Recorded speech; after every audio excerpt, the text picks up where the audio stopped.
Hey guys, I'm Sugar34. I normally don't have anything on this channel, but I'm going to put on some shit today because I'm bored. I also have a theory, an amazing digital circus theory, more specifically on abstractions. One of the goals of the characters who are stuck in the circus is to avoid going crazy, turning into these big blocky abstract things and being banished to the basement by Kane. But what if they didn't have to do that? What if instead of trying to avoid being abstracted, they run headlong towards the madness? Perhaps it'll be their only way to make it to the other side. Have you ever heard of the phrase, the only way out is through? It's from a poem written by Robert Frost called Servant to Servant, where he argues that suffering is a part of life, and the best way to handle it is to face it head on. Therefore, I submit to all of you, the theorists communitoire, that abstractions are a way for the human brain to reject the programming of the game and launch that person's consciousness back into the real world.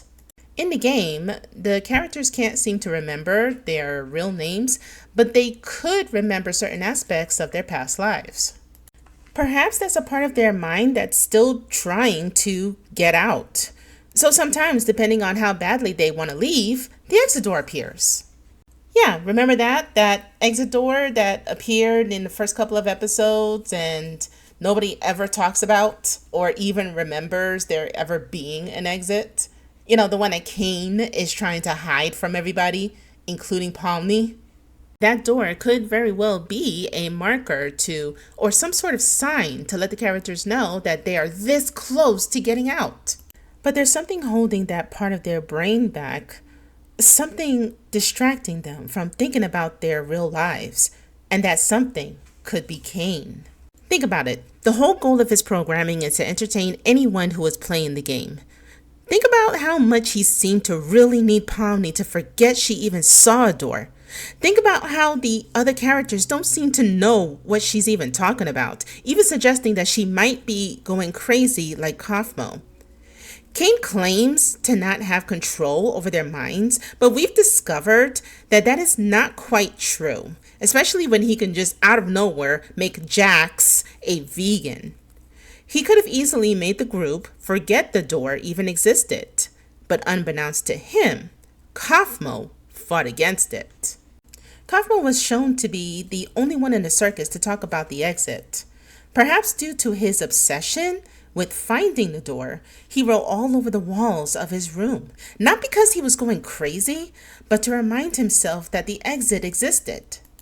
Each time, Kane would make him forget. He would probably join the crew in their next adventure, then come back to his room and say, "Oh right, the exit door. I need to find a way out of here." By obsessing over this exit door, this allows him to not only hold on to his humanity, but also allows his brain to fight against the programming of the game. And that would also explain why he would be in such a pissy mood when it comes to interacting with the others. He's frustrated and he knows that these games that Kane is, forcing them to play is a complete and total waste of his time. These moments of frustration and anxiety build up more and more each day, sending him, for the most part, on the edge as his brain continues to reject the program.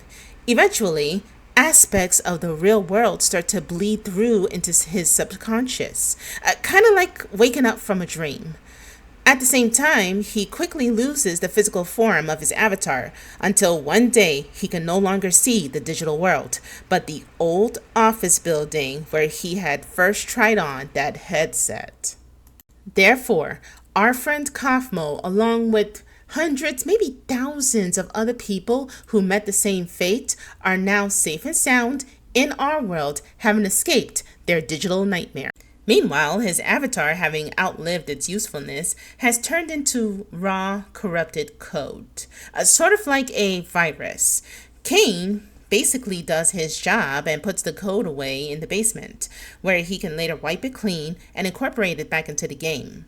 Unfortunately, though, yet another human has escaped his grasp, and he can't let too many of them go.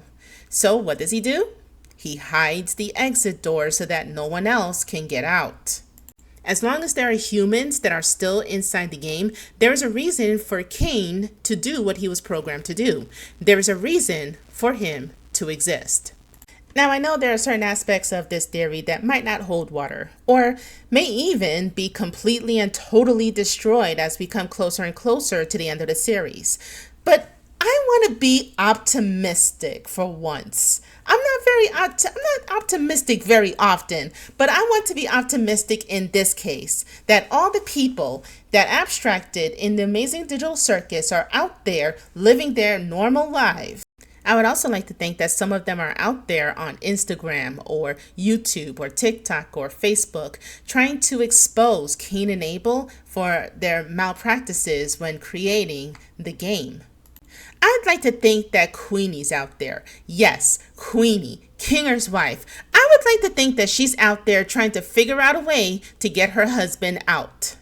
Perhaps she's the one who created an avatar to look like a blank NPC model and inserted it into the game to keep tabs on her husband and the crew.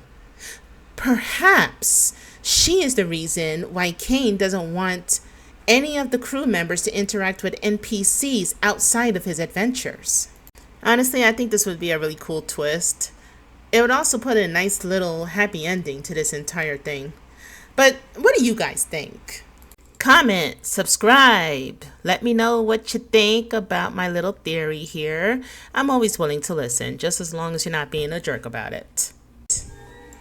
You know, when trying to find some stuff to put in this video, I came across a lot of super cute artwork. Like this, for example. It's Human Queenie and Human Kinger. Tell me that's not cute as hell. It's from this artist named Burb the Yapper on Tumblr. Yeah, thanks, Burb. Now I want to see this canon. Now I want to see Human Queenie and Human Kinger in the actual series. Make it happen, Gooseworks. Ooh, and I also want to talk about this one. This one I got off from DeviantArt, and oh my god, it is so cute. They're in his fort, and she's looking at the bugs, and they're all lit up, and they're just so adorable together. Oh my god! Oh, this one's from Doodly Arts. And oh shit, she's got some more stuff here. Hold on. Let's click on that. See what she's got. Oh, she's got Mario art. She's got My Little Pony, Cuphead, Doki Doki Literature Club. I think I'm seeing Sarah from, oh shoot, yeah. Has Been Hotel, Hell of a Boss. So yeah, we're checking out her stuff. We're going to check out her stuff later. Or I'm going to check out her stuff later. She seems to have a lot of interesting stuff here. I also pulled this one from a site called Tumblr Pulse. It's from an artist called MRK3F.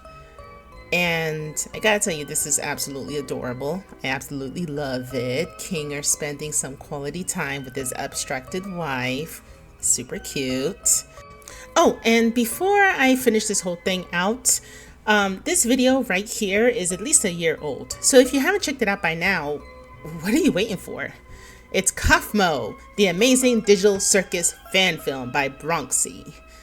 It's actually what inspired me to make this video in the first place, because I was just super fascinated over over what might have happened to Kaufmo in the days leading up to his final abstraction.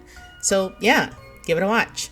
Yeah, so that's my very first video. I hope you enjoyed it. I certainly enjoyed making it, and I hope to make more in the future. Bye!